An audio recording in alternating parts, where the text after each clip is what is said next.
Hello. For my birthday this year, I was given a rather delightful book.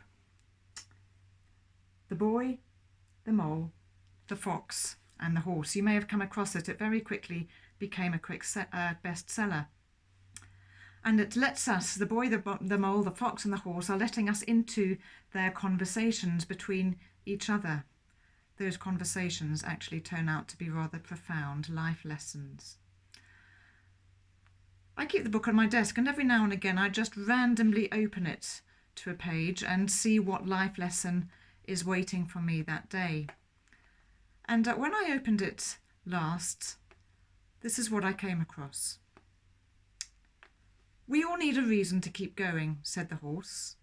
They were out on a walk. "What's yours?" "You three," said the fox. "Getting home," said the boy. "Cake," said the mole. We all need a reason to keep going. I know many of us have found it hard to keep going during these last few months. And even with some restrictions being lifted, it's still hard going for many. We're getting tired. And the reasons that the fox, the boy and the mole gave to the horse seem to me to have some worthy wisdom. The fox's reason, "You three," he said. His reason was his relationships, the people that mattered to him, gave him inspiration to keep going. What relationships motivate you? What relationships are priority for you? I encourage you during this time to keep prioritizing them, to keep in touch with people, even if you're not able to meet them. Keep going for them. The boy's reason was getting home.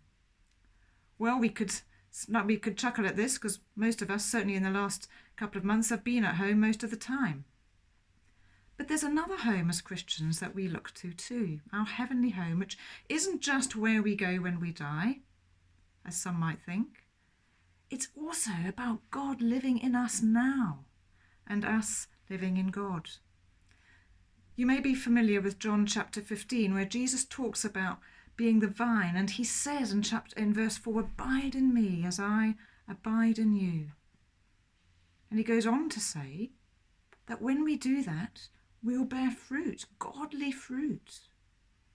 So our true home is in God. I've been struck by that even more in these recent times as I've been challenged to intentionally spend more time just abiding in God.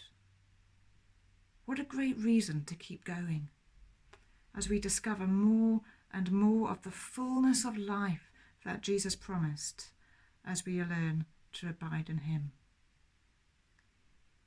And then, of course, the mole's answer. His reason to keep going? Cake. I love that reason. But it's actually a good piece of wisdom too. Cake for the mole was his treat. What are your treats? Build in some extra treats during this time. Be creative. What would be a treat for you? Can you put something in for at least every week? Maybe even every day. So keep going. Prioritize your relationships. Work on abiding more and more with Christ. And eat cake. God bless you.